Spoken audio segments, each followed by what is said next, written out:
Hi friends, आज हिंदी भाषा एवं शिक्षा शास्त्र का अभ्यास प्रश्न 6 करेंगे। इससे पहले 5th तक कर चुके हैं। अगर इनमें से किसी वीडियो को अब तक आप लोगों ने नहीं देखा है तो प्लेलिस्ट में देख लेना। अगर अब तक चैनल को सब्सक्राइब नहीं किया है तो चैनल को सब्सक्राइब कर लेना, क्योंकि रेगुलरली हम क्वेश्चन प्रैक्टिस कर रहे हैं। जितना ज़्यादा आप लोग क्वेश्चन प्रैक्टिस करेंगे उतनी अच्छी तैयारी होगी।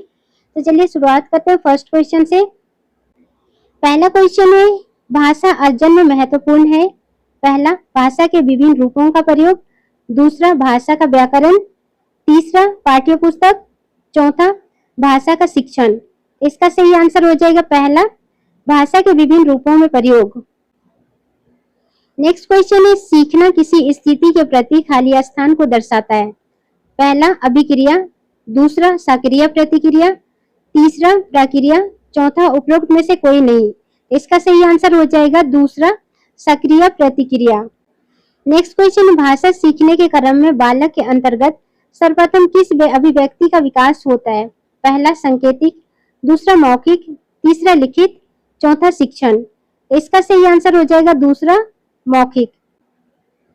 नेक्स्ट क्वेश्चन, पाठ के अंत में अभ्यास और गतिविधियों का उद्देश्य खाली स्थान नहीं है। पहला, भाषा का विस्तार करना। दूसरा, सृजनात्मकता का विस्तार करना। तीसरा, बच्चों को अभिव्यक्ति के अवसर प्रदान करना। चौथा, प्रश्नों के उत्तर सरलता से याद करवाना। तो इसका सही आंसर हो जाएगा चौथा, प्रश्नों के उत्तर सरलता से याद करवाना। नेक्स्ट क्वेश्चन, भाषा एक खाली स्थान विषय है। पहला, सैद्धांतिक। दूसरा, व्यवहारिक। तीसरा, नीरस। चौथा, चुनौतीपूर्ण। इसका सही आंसर हो जाएगा दूसरा, व्यवहारिक। नेक्स्ट क्वेश्चन, भाषा विकास के संबंध में कौन सा कथन सही है। पहला, भाषा विकास व्यक्ति निरपेक्ष है।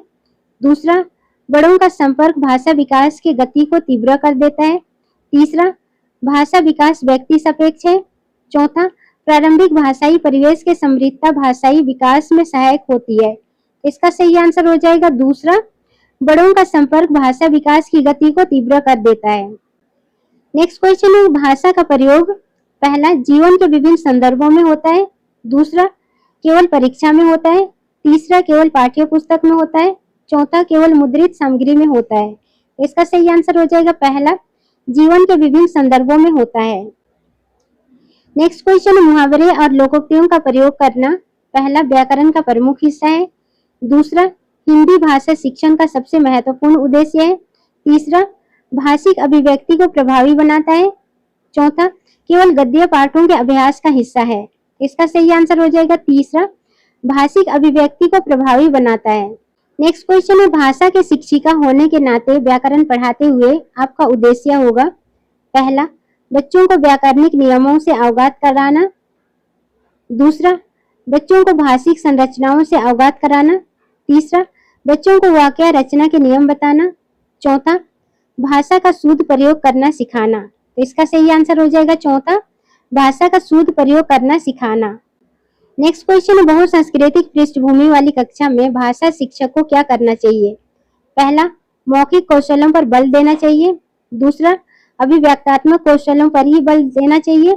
तीसरा, परस्पर बातचीत करने के अधिकाधिक अवसर देने चाहिए। चौथा, बच्चों को मानक भाषा प्रयोग के लिए ही कहना चाहिए। तो इसका सही आंसर हो जाएगा तीसरा, परस्पर बातचीत करने से अधिकाधिक अवसर देने चाहिए। नेक्स्ट क्वेश्चन, विद्यालय या कक्षा में समृद्ध भाषाई परिवेश से तात्पर्य है। पहला, मुख्य धारा की भाषा सुनने से अधिक अवसर। दूसरा, बोलने, सुनने, पढ़ने, लिखने के अधिक से अधिक अवसर। तीसरा, एक से अधिक भाषाओं के शब्दकोश की उपलब्धता। चौथा, अध्यापक को एक से अधिक भाषाओं की जानकारी। तो इसका सही आंसर हो जाएगा तीसरा, एक से अधिक भाषाओं के शब्दकोश की उपलब्धता। नेक्स्ट क्वेश्चन है, बच्चे प्रारंभ से ही पहला, एक भाषिक होते हैं। दूसरा, द्विभाषिक होते हैं।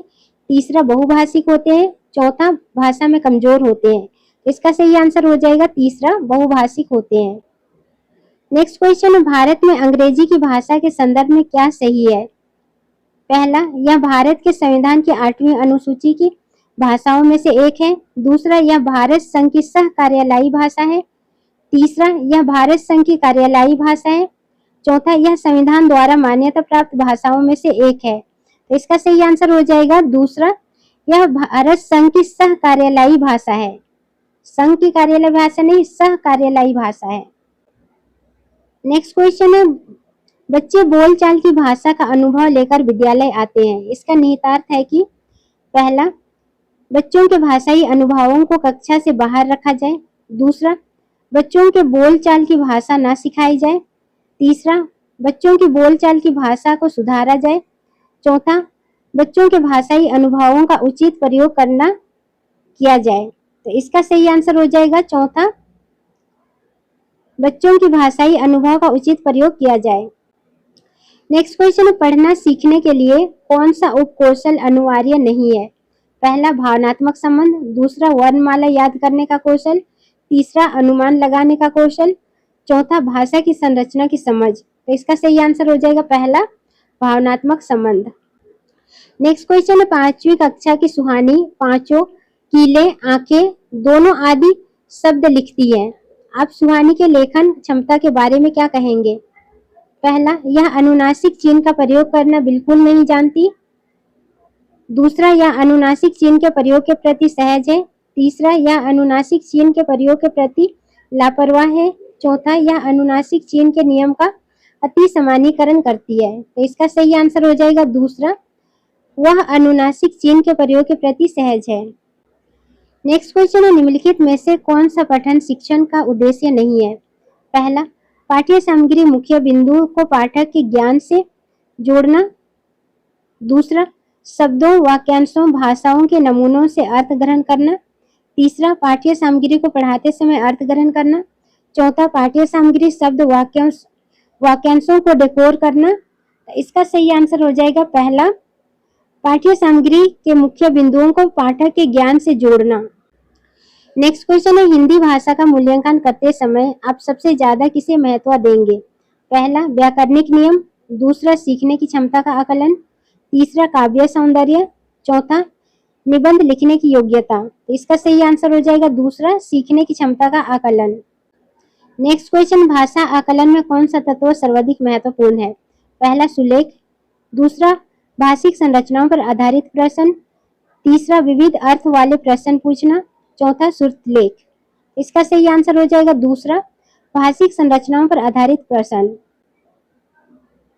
नेक्स्ट क्वेश्चन है, सुनने और लिखने की कुशलता का आकलन करने का सबसे अच्छा तरीका है? पहला, सुनी गई कहानी को शब्दांश लिखना। दूसरा, कविता सुनना और शब्दांश लिखना। तीसरा, कविता सुनकर प्रश्नों के उत्तर लिखना। चौथा, सुनी गई कहानी को अपने शब्दों में लिखना। इसका सही आंसर हो जाएगा चौथा, सुनी गई कहानी को अपने शब्दों में लिखना। तो फ्रेंड्स, वीडियो कैसे लगी कमेंट करके बताना। अब नेक्स्ट वीडियो किस टॉपिक में होना चाहिए ये भी आप लोग कमेंट करके बता सकते हैं। अगर वीडियो अच्छी लगी तो लाइक, शेयर और चैनल को सब्सक्राइब कर लेना।